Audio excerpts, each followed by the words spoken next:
জয় নিতাই, জয় গৌর, জয় জয় শ্রী রাধেশ্যাম। সকল ভক্তবৃন্দের চরণে দণ্ডবত প্রণাম জানিয়ে আজ ফাল্গুন মাসের শুক্লপক্ষের যে একাদশী, সে আমলকি একাদশী, এই একাদশী সম্পর্কে আজকের আলোচনা।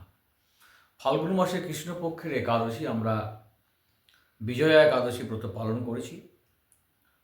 এখন এই ফাল্গুন মাসের শুক্লপক্ষের যে একাদশী, আমলকি একাদশী, এই একাদশী ব্রত সকলেই খুব নিষ্ঠা সহকারে এই ব্রত পালন করুন। আমলকি বৃক্ষ আদি, সব বৃক্ষের আদি বলা হচ্ছে আমলকি বৃক্ষকে। এই বৃক্ষের স্মরণ করলে গোদানের ফল পাওয়া যায়। একাদশীতে এই বৃক্ষের নিচে শয়ন করলে সহস্র গোদানের ফল পাওয়া যাবে। দর্শন করলে 3 গুণ। এই ফল যদি ভক্ষণ করা যায় তাহলে 3 গুণ ফল লাভ হবে। এই বৃক্ষের মধ্যে ব্রহ্মা, বিষ্ণু, মহেশ্বর সদা সর্বদা বাস করেন। এই বৃক্ষের প্রত্যেকটা শাখা প্রশাখা ঋষি, দেবতা, প্রজাপতি কোন অবস্থান করেন। এই বৃক্ষ সমস্ত বৃক্ষের আদি। তাই এই আমলকি যে একাদশী আগামী 27শে ফেব্রুয়ারি শুক্রবার, এই ব্রত সকলেই পালন করুন। আমলকি আমরা জানি, এই হচ্ছে আমলকি ফল। এই আমলকি ফলের প্রচুর গুণ আছে। এই আমলকি ফল আমরা যদি প্রত্যহ দিন সকালে খালি পেটে একটা করে ভক্ষণ করি তাহলে আমাদের শরীরের প্রত্যেকটা রোগের প্রতিরোধ ক্ষমতা গড়ে উঠবে। এই আমলকির মধ্যে প্রচুর পরিমাণে ভিটামিন সি আছে এবং এই আমলকির মধ্যে আয়রন আছে। যাদের হিমোগ্লোবিন কম থাকে তাদের এই আমলকি ফল যদি প্রত্যেক দিন সকালে পাওয়া যায় তাহলে কিন্তু হিমোগ্লোবিন ভালো থাকবে। সুগারকে নিয়ন্ত্রণ করে। ভিটামিন বি আছে, ভিটামিন এ আছে এবং শরীরের যদি কোনো গাঁটে ব্যথা থাকে তাহলেও কিন্তু এই আমলকি ফলের যদি প্রত্যহ দিন একটা করে এই ফল পাওয়া যায় সকালে খালি পেটে তাহলে কিন্তু অনেক এর লাভ পাওয়া যাবে। প্রচুর গুণ আছে আমলকি। আমি কিছুদিন খেয়েছিলাম। হয়তো এই আমলকি ফল সবসময় পাওয়া যায় না, মাঝে মধ্যে হয়তো হয়, সবসময় কিন্তু এটা আসে না। তাই এই কাঁচা ফলে প্রচণ্ড এর গুণ আছে এবং এই ফল পাওয়ার পর 8 ঘন্টার যেন কিছু না খাওয়া যায়, খালি পেটে এটাকে একটা করে সকালে এই ফল খেলে খুব ভালো। তাই আগামী যে একাদশী ব্রত 27শে ফেব্রুয়ারি, সেই 27শে ফেব্রুয়ারি একাদশী ব্রততে আমি বলবো যে সকলেই এই আমলকি ফল ভগবানকে নিবেদন করে ভোগ লাগিয়ে সেই ফলের প্রসাদ কিন্তু সকলেই পাওয়ার চেষ্টা করবেন। আমলকি ফলের প্রচুর গুণ আছে। ডায়াবেটিস নিয়ন্ত্রণেও অনেক সাহায্য করে, ত্বকের সাহায্য করে, অনেক গুণ আছে। তাই সকলেই আমলকি ব্রত, একাদশী ব্রত পালন করুন। একাদশী ব্রত কীভাবে পালন করতে হয় সকলেই আপনারা জানেন। আমরা বিভিন্নভাবে আলোচনা করেছি অনেক ভিডিওগুলোতে। এই একাদশী ব্রত পালন কেন করতে হবে, করলে কী হবে, না করলে কী হবে, কীভাবে করতে হবে সে বিষয়ে বহুবার বলা হয়েছে। তাই সকলের উদ্দেশ্যে বলবো একাদশী ব্রত অবশ্যই পালন করবেন। আমরা কিন্তু এই আমলকি একাদশী ব্রতের মাহাত্ম্যের মধ্যে পাবো যে দ্বাদশী যুক্ত আমলকি একাদশী ব্রত। সুতরাং প্রত্যেকটা একাদশী ব্রতই কিন্তু দ্বাদশী যুক্ত ব্রত করতে হবে। দশমী যুক্ত একাদশী ব্রত কোনো অবস্থাতেই করা যাবে না। তাই সকলেই এই ব্রত 27শে ফেব্রুয়ারি এই ব্রত পালন করবেন। এখন এই আমলকি একাদশী ব্রতের যে মাহাত্ম্য, সেই মাহাত্ম্য পাঠ শ্রবণ করুন খুব মনোযোগ সহকারে।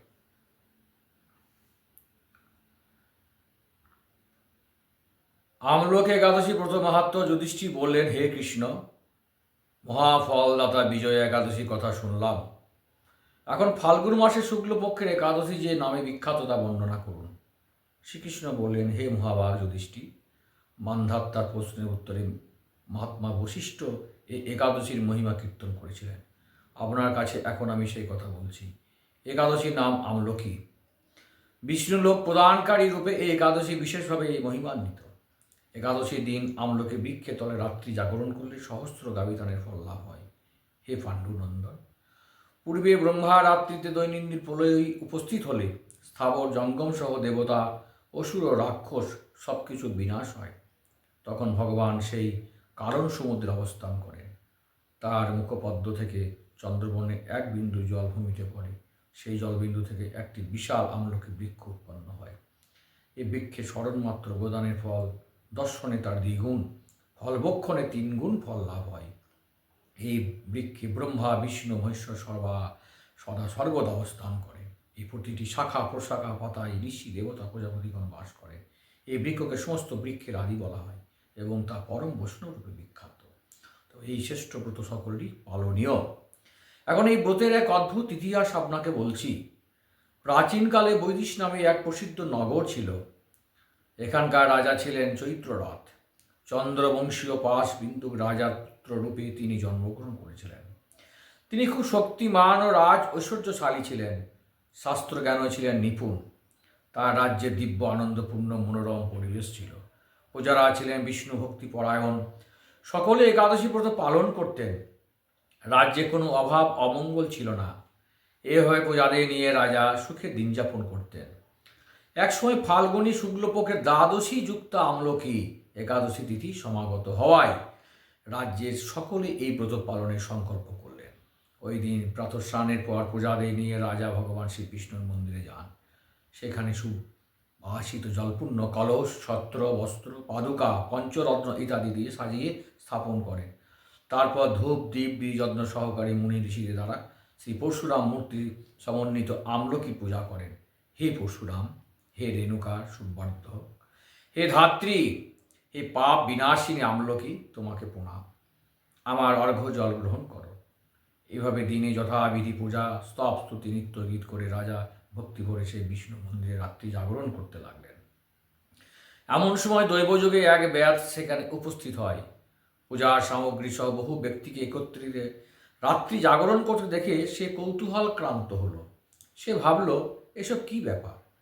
বিষ্ণু মন্দির প্রবেশ করে সে বসে পড়ল। কলসের উপরে স্থাপিত বিষ্ণু মূর্তি দর্শন করল। ভগবান বিষ্ণু একাদশীর মাহাত্ম্য সে মনোযোগ দিয়ে শুনল। সারাদিন ওই ব্যাস কিছুই আহার করেনি। এভাবে ক্ষুধায় কাতর হয়ে সেখানে এসে রাত্রি জাগরণ করল। পরদিন প্রজাসহ রাজা নগরের দিকে যাত্রা করলেন।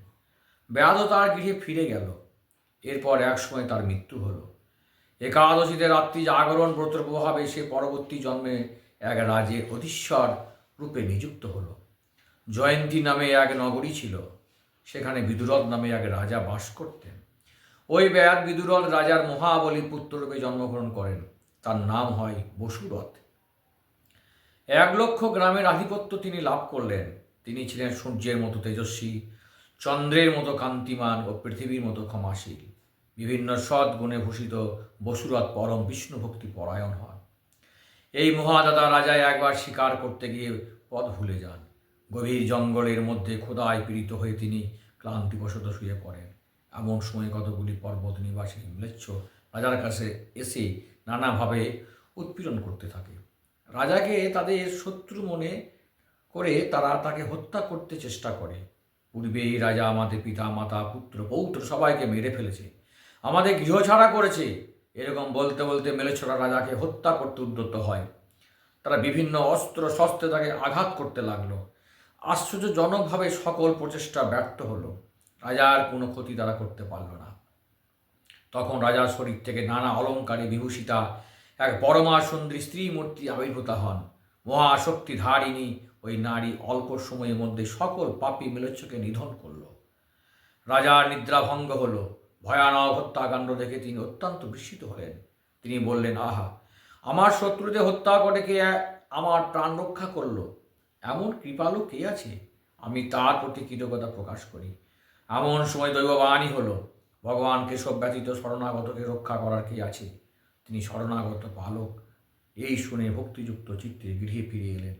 প্রজাসহ মহাসুধে ইন্দ্রের মতো নিষ্কণ্টক রাজ্য ভোগ করতে লাগলেন।